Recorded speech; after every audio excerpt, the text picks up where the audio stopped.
Hello students and again welcome to this amazing series जो हम previous year questions revise कर रहे हैं। देखिए this question came in JEE 2010 chemical bonding chapter में है। ये question 2010 में JEE में आया।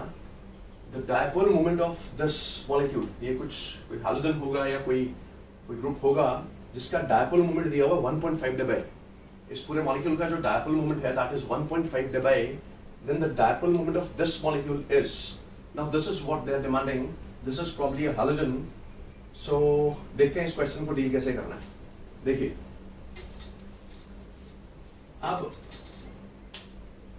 मेरे पास जो मॉलिक्यूल गिवन है वो ये है, मतलब अगर मान लीजिए ये कोई हाइड्रोजन है तो ये जो वेक्टर है इस वेक्टर का जो मैग्नीट्यूड है that is 1.5 dBi। Then you have x here also, you have x here also, you have x here also, right? अब आप ये देखिए कि ये वाला जो वेक्टर है, ये वेक्टर जो है और ये वेक्टर जो है, ये दोनों वेक्टर्स जो हैं, ये दोनों वेक्टर्स 120 डिग्री एंगल में एबिट है। अब ये देखिए ना, मतलब ये जो बेंजीन रिंग बनी हुई है this is like a regular hexagon, ये रेगुलर हेक्सागन की तरह है। सो इसको अगर मैं ऐसे डिवाइड कर लूं तो ये टोटल सर्कमफ्रेंशियल एंगल ये पूरा ये 360 डिग्री होगा। तो 1 2 3 4 5 6 इसको 6 हिस्सों में अगर डिवाइड कर दूं 360 by 6 दैट इज 60 डिग्री। मतलब ये एंगल जो है ये 60 डिग्री है, ये एंगल भी 60 है, ये भी 60 है, ये भी 60 है, ये भी 60 है। अब ये वाला जो हाइड्रोजन है ये यहाँ है और ये हाइड्रोजन यहाँ है, तो मतलब इनके बीच का एंगल ये 120 डिग्री है, राइट? अब मैं आपको ये समझाना चाहता हूं कि अगर मान लीजिए ये डायपोल मोमेंट म्यू है और इसका वैल्यू 1.5 dBi है, ये भी म्यू है, ये भी म्यू है। ध्यान से सुनिएगा मेरी बात, ये आपने फिजिक्स में पढ़ा होगा, प्रूफ भी हो जाता है। प्रूफ कैसे होगा मैं आपको प्रूव ही कर देता हूं। देखिए मान लीजिए suppose if I talk about a molecule called BF3। अगर मैं BF3 की बात करूं, अगर कोई मेरे से पूछे कि BF3 का डायपोल मोमेंट क्या होगा तो मैं कहूंगा जी BF3 का डायपोल मोमेंट वुड बी 0। 0 क्यों होगा? देखिए BF3 ट्राइगोनल प्लेनर मॉलिक्यूल है और ये जो एंगल है this is 120 degrees. Now this dipole moment is suppose mu, this is also suppose mu and this is suppose mu. देखिए ऐसा है कि जो डायपोल मोमेंट वेक्टर है ये डायपोल मोमेंट का जो वेक्टर का जो हेड है, एरो हेड, ये उधर को पॉइंट करता है जहां इलेक्ट्रॉन डेंसिटी ज्यादा हो। अब बोरोन और फ्लोरीन में फ्लोरीन इज मोर इलेक्ट्रोनेगेटिव, तो fluorine shared pair of electrons, इस कोवेलेंट बॉन्ड के इलेक्ट्रॉन्स फ्लोरीन पुल करेगा, तो फ्लोरीन की तरफ इलेक्ट्रॉन डेंसिटी ज्यादा है, इसलिए एरोहेड मैंने इधर को पॉइंट किया है।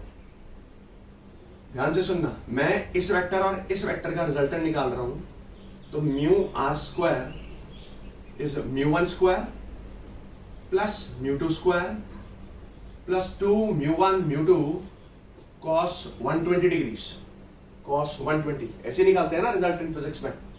सो this becomes mu square plus 2 mu square cos 120 is minus half. बेटा ये आ जाएगा 2 म्यू स्क्वायर और ये 2 कट गया, plus minus is minus, so mu R square is mu square which means that mu R is mu. अब मैं आपको ये समझाना चाहता हूं, ये बताना चाहता हूं कि दो वेक्टर्स, ध्यान से सुनिएगा, दो वेक्टर्स ये वाला और ये वाला जिनका मैग्नीट्यूड सेम है म्यू एंड म्यू, और अगर ये 120 डिग्री एंगल पे अलाइंड है तो जो रिजल्टेंट आएगा इन दोनों वेक्टर्स का जो रिजल्टेंट आएगा वो भी इन्हीं के मैग्नीट्यूड के बराबर आएगा, वो भी म्यू ही आया है। देखिए मैं इसको इरेज करने लगा हूं। इट इज लाइक दिस, ये अब ऐसे हो गया कि BF3 is like this, ये म्यू है, ये म्यू है, ये म्यू है, इन दोनों का रिजल्टेंट यहां आएगा, ये म्यू है, ये दिस इज द रिजल्टेंट, इन दोनों वेक्टर्स का रिजल्टेंट जो भी कैलकुलेट किया। Now this mu and this mu they will nullify each other, क्योंकि ये प्लेन में पड़े हैं दोनों vectors, both the vectors are equal and opposite, they are lying in the same plane, they are equal and opposite vectors, they will cancel out each other, तो net dipole moment इस molecule का 0 आएगा। अब same चीज को follow करते हुए मैं आपको ये समझाने की कोशिश कर रहा हूं कि ये वेक्टर और ये वेक्टर ये भी 120 डिग्री एंगल पे अलाइंड हैं। अगर ये 120 डिग्री एंगल पर अलाइंड हैं तो इनका जो रिजल्टेंट आएगा इनका जो रिजल्टेंट आएगा वो भी म्यू आएगा. Now this mu and this mu suppose cancels out. ये वाला म्यू और ये म्यू जो रिजल्टेंट है वो कैंसिल आउट हो गया, खत्म हो गया, सब कुछ नलिफाई हो गया. बचा हमारे पास ये वाला वेक्टर. इस वेक्टर का मैग्नीट्यूड कितना है? इस वेक्टर का मैग्नीट्यूड है म्यू. सो ये जो ओवरऑल मॉलिक्यूल मेरे को दिया गया था, this molecule which was given to me, इस पूरे मॉलिक्यूल का जो नेट डायपोल मोमेंट आएगा वो 1.5 डबल ही आएगा, क्योंकि एक ही वेक्टर बच रहा है, क्योंकि एक ही ये वाला वेक्टर बच रहा है. इन दोनों का जो रिजल्टेंट था ये और ये तो नलिफाई हो गए, राइट. सो एक ही वेक्टर मेरे पास बच रहा है. तो द ओवरऑल डायपोल मोमेंट और the net dipole moment of this molecule will also be 1.5 double. I hope कि जो मैंने आपको कन्वे किया वो समझ आ गया होगा. Hello friends, let's see this question. ये क्वेश्चन नीट 2016 में और एमयू का इंजीनियरिंग एग्जाम 2015 में आया था. अब इस क्वेश्चन पे कंसंट्रेट करते हैं. क्वेश्चन ही कहता है the hybridization of atomic orbitals of nitrogen. मतलब नाइट्रोजन की मेरे को हाइब्रिडाइजेशन निकालनी है नाइट्रोनियम आयन में, NO2 पॉजिटिव में, नाइट्रेट आयन में और अमोनियम आयन में, राइट. मैंने ऑप्शंस नहीं दी आपको, इंटेंशनली जानबूझकर नहीं दी, क्योंकि हम ऑप्शंस पर रिलाई करेंगे. क्यों? हम खुद देखें कि हाइब्रिडाइजेशन इनकी क्या क्या आ सकती है. Let's see nitronium ion, nitrate ion and ammonium ion. Nitronium ion, this is nitronium ion, NO2 positive, this is nitrate ion and this is called ammonium ion. इन चार आयन्स की बात करते हैं. तो बेटा हाइब्रिडाइजेशन का फॉर्मूला अगर मैं लगाऊं, half V plus N minus C plus A. Directly देखिए यहां पर जो V होता है, this V refers to number of valence electrons with respect to central atom. यहां जो सेंट्रल एटम है दैट इज नाइट्रोजन, तो इसके वैलेंस इलेक्ट्रॉन्स आ जाएंगे बेटे 5, है ना. नाइट्रोजन का एटॉमिक नंबर 7 होता है, तो कॉन्फ़िगरेशन 2 5 आएगी. Valence electrons will be 5 plus this N refers to number of monovalent atoms attached to central atom. I repeat, N क्या है? Number of monovalent atoms attached to central atom. देखिए यहां पर जो ऑक्सीजन है वो डाइवैलेंट होता है, इसकी वैलेंसी 2 होती है.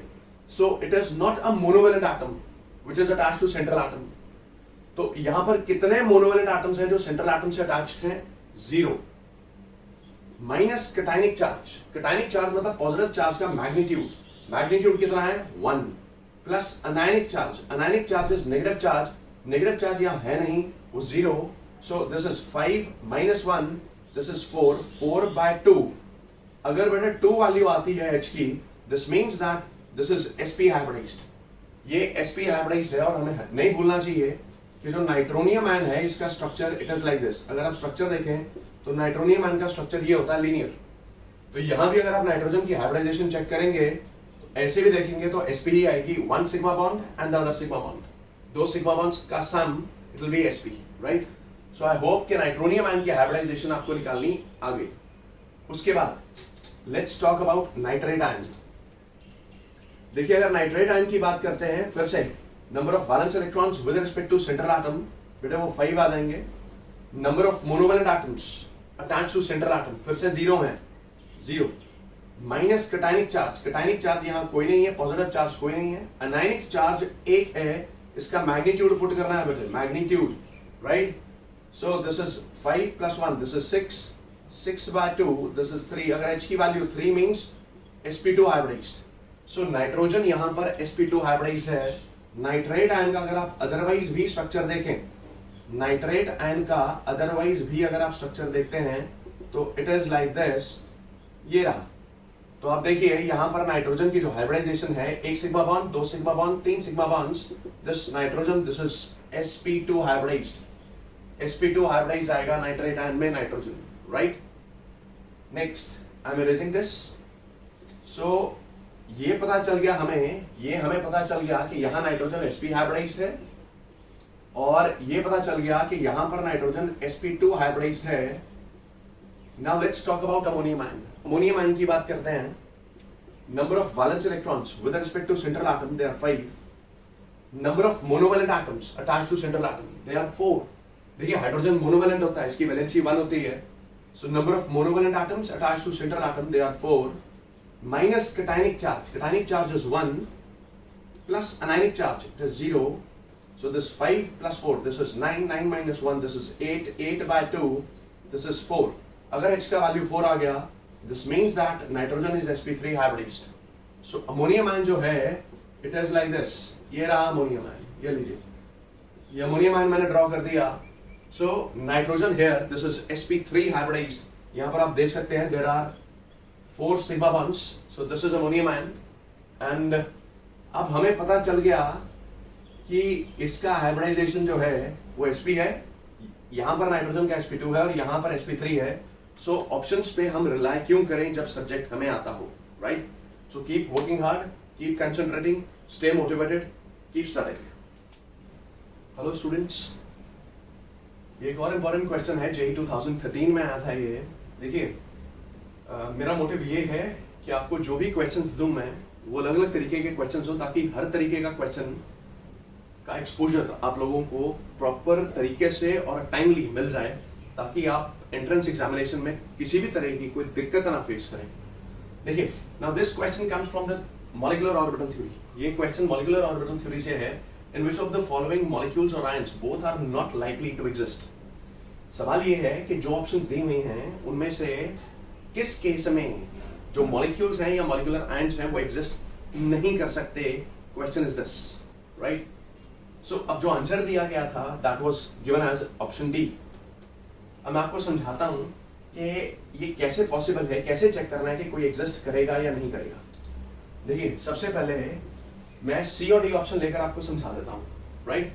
If you see option C, अगर आप ऑप्शन सी देखें, चलिए सी ऑप्शन देख रहे हैं हम. This is H2 negative. बेटा H2 नेगेटिव जो है ये दिस इज मॉलिक्यूलर आयन, ये एटॉमिक आयन नहीं है. देखिए, अगर H नेगेटिव होता ना, अगर यहां पर सिंपल H नेगेटिव लिखा होता तो मैं कहता कि दिस इज एटॉमिक आयन. एक हाइड्रोजन में एक इलेक्ट्रॉन होता है, ऊपर एक और नेगेटिव चार्ज है, तो 2 इलेक्ट्रॉन हो गए, तो इसकी कॉन्फ़िगरेशन मैंने लिखनी थी 1s2. ये एटॉमिक कॉन्फ़िगरेशन लिखनी थी. But now this is not atomic ion, this is molecular ion. ये मॉलिक्यूल है जिसके ऊपर चार्ज है, दिस इज मॉलिक्यूलर आयन. एक हाइड्रोजन में एक इलेक्ट्रॉन होता है, तो 2 हाइड्रोजन में 2 इलेक्ट्रॉन्स होंगे और एक ऊपर नेगेटिव चार्ज है, मतलब 3 इलेक्ट्रॉन्स हैं. अब इसकी कॉन्फ़िगरेशन में MOT वाले लिखूंगा because this is molecular ion. So molecular orbitals को फिल करूंगा. Sigma 1s2, sigma star 1s1, right? अब यहां पर बॉन्ड ऑर्डर निकाल कर देखेंगे बेटा. हम बॉन्ड ऑर्डर क्या होता है? Number of bonding electrons minus number of anti bonding electrons bye 2, right? Number of bonding electrons हैं 2. ये बॉन्डिंग मॉलिक्यूलर ऑर्बिटल है, तो ये बॉन्डिंग इलेक्ट्रॉन्स हो गए 2. एंटी बॉन्डिंग इलेक्ट्रॉन एक ही है, बाय 2, 1/2, बॉन्ड ऑर्डर आ गया हाफ. अब मैं आपको ये समझाना चाहता हूं बेटे कि मॉलिक्यूल एग्जिस्ट तब करता है, ध्यान से सुनना, मॉलिक्यूल एग्जिस्ट तब करता है जब बॉन्डिंग इलेक्ट्रॉन्स का नंबर एंटी बॉन्डिंग से ज्यादा हो. बात खत्म. Matter ends. देखिए, molecule will exist when the number of bonding electrons are greater than the number of anti bonding electrons. या आप ये बोल लीजिए कि बॉन्ड ऑर्डर पॉजिटिव आना चाहिए, राइट? यहां बॉन्ड ऑर्डर पॉजिटिव आ रहा है, प्लस हाफ आ रहा है, ठीक है? और बॉन्डिंग इलेक्ट्रॉन्स का नंबर एंटी बॉन्डिंग से ज्यादा है. बॉन्डिंग इलेक्ट्रॉन्स 2 हैं, एंटी बॉन्डिंग 1 है. इसका मतलब ये species H2 negative this will exist, ये तो एग्जिस्ट करेगा. अब ऐसे ही He2 नेगेटिव, इसको एक्सप्लोर करते हैं, इस ऑप्शन को एक्सप्लोर करते हैं. This is He2 negative. बेटे, हीलियम एटम में 2 इलेक्ट्रॉन्स होते हैं, राइट? एटॉमिक नंबर 2 होता है इसका, 2 इलेक्ट्रॉन्स, तो 2 में हो गए 4 और ऊपर 2 एक्स्ट्रा हैं, हो गए 6. Configuration will be sigma 1s2, sigma star 1s2, sigma 2s2. 2, 4 और 2, 6, राइट? अब यहां पर अगर मैं बॉन्ड ऑर्डर निकालूं, बॉन्डिंग इलेक्ट्रॉन्स देखिए, ये भी बॉन्डिंग इलेक्ट्रॉन्स है 2, ये भी बॉन्डिंग इलेक्ट्रॉन्स है, तो बॉन्डिंग इलेक्ट्रॉन 4 हैं और एंटी बॉन्डिंग इलेक्ट्रॉन 2 हैं. By 2, 4/2, this is 2, 2/2, this is 1, right? So यहां पर भी number of bonding electron anti bonding से ज्यादा है, ये मॉलिक्यूल भी एग्जिस्ट करेगा. Now let's talk about option D. Option D की बात करते हैं बेटे. देखिए, जो ये H2 पॉजिटिव लिखा है, इसमें तो इलेक्ट्रॉन ही कोई नहीं है. एक हाइड्रोजन एटम में एक इलेक्ट्रॉन होता है, hydrogen atom is atomic number 1. एक हाइड्रोजन में एक इलेक्ट्रॉन, 2 में हो गए 2 इलेक्ट्रॉन्स. ये 2 इलेक्ट्रॉन्स और ऊपर 2 पॉजिटिव, मतलब वही दोनों इलेक्ट्रॉन निकल गए, तो it is short of electrons. उसके पास कोई इलेक्ट्रॉन ही नहीं है. You can not calculate bond order. So this species can not exist, ये एग्जिस्ट नहीं कर सकता. बॉन्ड ऑर्डर पॉजिटिव आना चाहिए, मैंने आपको बोला है.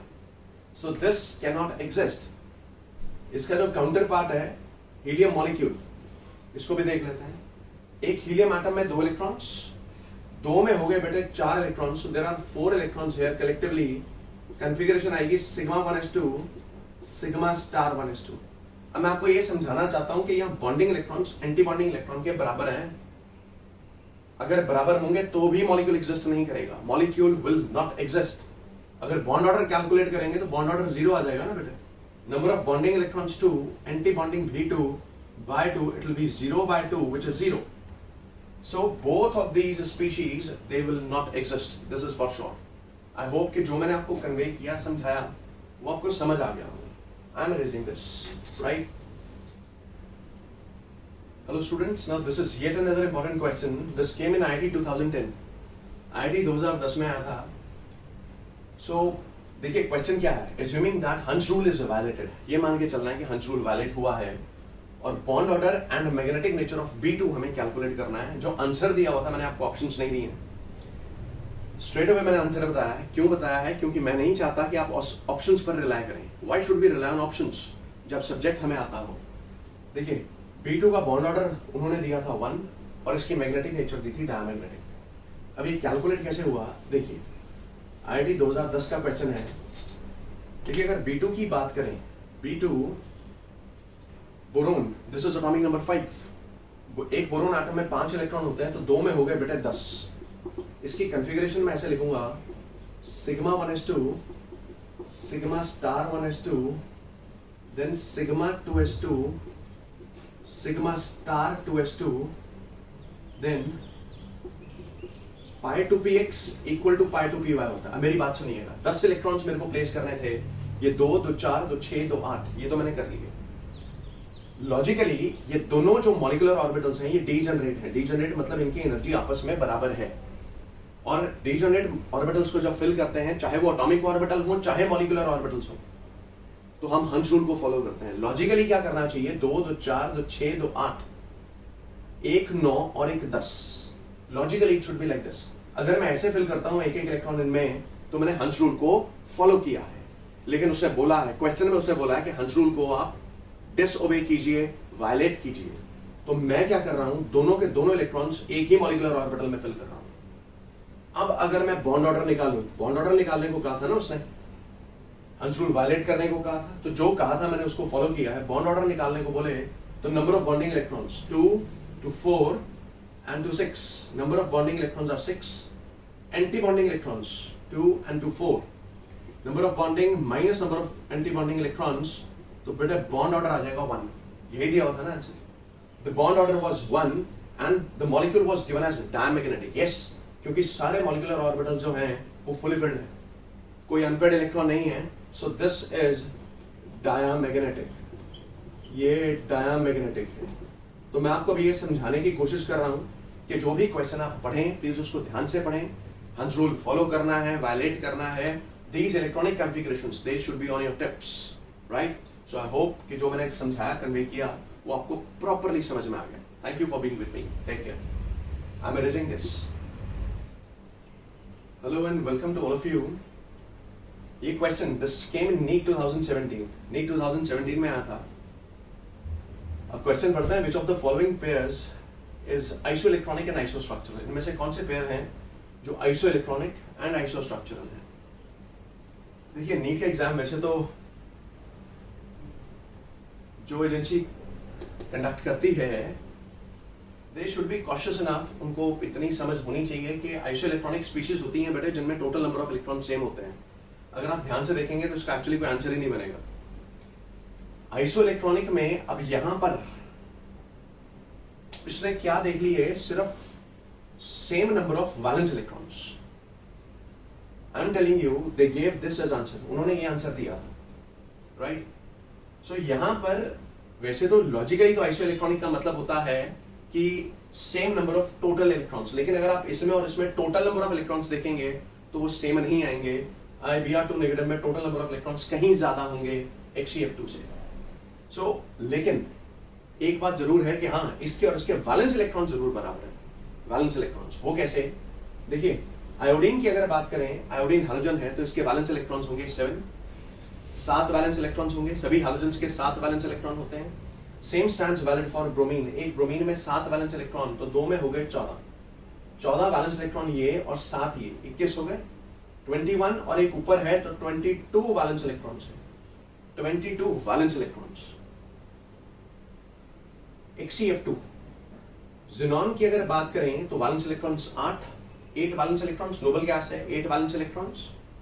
बेटा फ्लोरीन की बात करें तो 7 वैलेंस इलेक्ट्रॉन्स, 8 ज़ीनॉन में हो गए और ये हो गए 14। एक फ्लोरीन में 7 तो 2 में 14 प्लस 8 ये हो गए 22। सो ये और ये आइसो इलेक्ट्रॉनिक टोटली नहीं है, टोटल नंबर ऑफ इलेक्ट्रॉन्स नहीं इनके सेम, इनके वैलेंस इलेक्ट्रॉन सेम है। They are isoelectronic with respect to valence electrons, वो मेंशन करना चाहिए था, right. So IBr2 negative and HCF2 they are isoelectronic with respect to valence electrons, इनके valence electrons बराबर हैं। अब ये आइसो स्ट्रक्चरल क्या होते हैं? देखिए आइसो स्ट्रक्चरल स्पीशीज होती हैं जहां पर हाइब्रिडाइजेशन और शेप सेम हो। अब देखते हैं IBr2 नेगेटिव और HCF2 के बारे में। देखिए अगर मैं HCF2 का रफ स्ट्रक्चर बनाऊं, रफ स्ट्रक्चर ड्रॉ करूं, HCF2 का रफ स्ट्रक्चर ड्रॉ करूं, it is just the rough structure which I am drawing. बेटा HCF2 का ये मैंने रफ स्ट्रक्चर ड्रॉ किया। मैंने आपको बताया कि ज़ीनॉन के वैलेंस इलेक्ट्रॉन्स 8 हैं, 8 में से 2 बॉन्डिंग में इन्वॉल्व हो गए तो बच गए 6 मतलब 2 2 4 2 6, राइट। अब ज़ीनॉन की अगर मैं यहां पर हाइब्रिडाइजेशन निकालूं तो 2 सिग्मा बॉन्ड्स और 3 लोन पेयर, सम आएगा 5 means sp3d, right. 2 sigma bonds और 3 lone pair, 2 + 3 that is 5 means कि हाइब्रिडाइजेशन इज sp3d। अब sp3d में जो ज्योमेट्री आती है, जो ढांचा आता है, वो आता है बेटे trigonal bipyramidal, right. So I will draw it like this. HCF2 अभी मैं इरेज करने लगा हूं और HCF2 ड्रॉ करने लगा हूं और HCF2 ड्रॉ करूंगा ऐसे। ये देखिए क्या ये ट्राइगोनल बाइपिरामिडल वाला टच आ गया? बिल्कुल आ गया। देखिए मैंने लोन पेयर्स को जितनी दूर रख सकता था 120 डिग्री एंगल पे लोन पेयर्स को रखा है मैंने, राइट, ताकि रिपल्शंस मिनिमाइज रहें। HCF2 का एग्जैक्ट स्ट्रक्चर ये है। अब आप ये देखिए कि आप डिस्कस्ड अबाउट HCF2, ये तो मैंने डिस्कस कर लिया। बात करते हैं IBr2 नेगेटिव की। IBr2 नेगेटिव, इसका भी अगर रफ स्ट्रक्चर देखें, IBr2 नेगेटिव का, suppose if I look for rough structure of IBr2 negative, ये पहले रफ स्ट्रक्चर ड्रॉ कर रहा हूं। देखिए आयोडीन के वैलेंस इलेक्ट्रॉन 7 होते हैं, तो 7 में से 2 बॉन्डिंग में इन्वॉल्व हो गए, बच गए बेटे 5 मींस 1 2 3 4 और ये 5, और जो नेगेटिव चार्ज है वो भी मैं आयोडीन पे रख रहा हूं। तो देखिए अब ये स्ट्रक्चर रफ स्ट्रक्चर बन गया आयोडीन का। अब यहां पर भी अगर मैं देखूं तो आयोडीन की hybridization is again sp3d, trigonal bipyramidal geometry का ढांचा आएगा, right. IBr2 negative, this will be same as HCF2। तो आप ये देखिए कि IBr2 नेगेटिव ये कुछ ऐसे आएगा, it will be like this, ये लीजिए। तो अब ये आइसोइलेक्ट्रॉनिक है with respect to valence electrons, they are isoelectronic and they are isostructural also. इनकी जो हाइब्रिडाइजेशन है वो sp3d है, और जो शेप है, शेप जब कंसीडर करते हैं तो हम सिर्फ सिग्मा बॉन्ड्स की तरफ ध्यान देते हैं, सिग्मा बॉन्ड्स की तरफ। इस मॉलिक्यूल की जो शेप आएगी, हेलो स्टूडेंट्स, देखते हैं एक नया question. Now the question says which of the following molecules have bond angle of 120 degree. इनमें से किस मॉलिक्यूल में बॉन्ड एंगल 120 डिग्री होगा? And this question came in NEET 2017, मतलब रिसेंटली ये क्वेश्चन पूछा गया था नीट 2017 में कि इनमें से किस मॉलिक्यूल में बॉन्ड एंगल 120 डिग्री मिलेगा। अब हमें ये भूलना नहीं चाहिए कि 120 डिग्री बॉन्ड एंगल जनरली हमें मिलता है बेटे ट्राइगोनल प्लेनर ज्योमेट्री में। ट्राइगोनल प्लेनर ज्योमेट्री वो कैसी होती है? Trigonal planar is like this, कि मान लीजिए आपके पास ये सेंट्रल एटम है, this is the central atom, ये सेंट्रल एटम है, और इसके साथ ही you have suppose 3 atoms attached and they are lying in the same plane. All these atoms they are lying in the same plane. ये triangle बन गया और एक प्लेन में पड़ा है। So this is trigonal planar geometry. Every bond angle, ये भी 120 डिग्री, 120 डिग्री होगा, right. Now this trigonal planar geometry, this is attained in sp2 hybridization. ये sp2 hybridization में अचीव होती है। So देखते हैं अब इनमें से sp2 hybridization कहाँ पर मिलती है हमें, सेंट्रल एटम की। देखिए जो फॉस्फीन है, जो पहली ऑप्शन दी है फॉस्फीन, इसका structure, its structure is something like this. तो यहां पर जो फॉस्फोरस की हाइब्रिडाइजेशन है वो तो sp3 है, तो ये तो आंसर बनेगा नहीं, right? This will not be the answer. उसके बाद जो अगली ऑप्शन मेरे पास बचती है that is ClF3। ClF3 this is bent T shape, this is bent T shape, तो ClF3 it will be like this, ये ऐसे है, ये देखिए, ये लीजिए। और ClF3 में जो क्लोरीन का हाइब्रिडाइजेशन है वो sp3d है, राइट? उसके बाद बात करते हैं NCl3 की। मैं ये ऑप्शन अरेंज कर रहा हूं। NCl3 की अगर बात करें तो NCl3 इज लाइक दिस, ये रहा NCl3। Nitrogen has 5 valence electrons, so 1 2 3 4 and 5, this is again sp3 hybridized, sp3 hybridized, this is sp3d, then you have a BCl3, BCl3 is like this, ये देखिए BCl3 ये रहा, और boron का hybridisation sp2 है, sp2 है, trigonal planar geometry है, boron is sp2 hybridized, so here bond angles they'll be 120 degrees, answer will be fourth option। so मैं आपको बार बार ये समझाने की कोशिश कर रहा हूँ कि क्वेश्चन बहुत ही सिंपल था, ये पूछा गया था कि बताइए कहां पर बॉन्ड एंगल 120 डिग्री मिलेगा, तो answer would be BCl3। I hope कि जो मैंने पढ़ाया बताया ही समझ में आया होगा। Thank you, I am erasing this.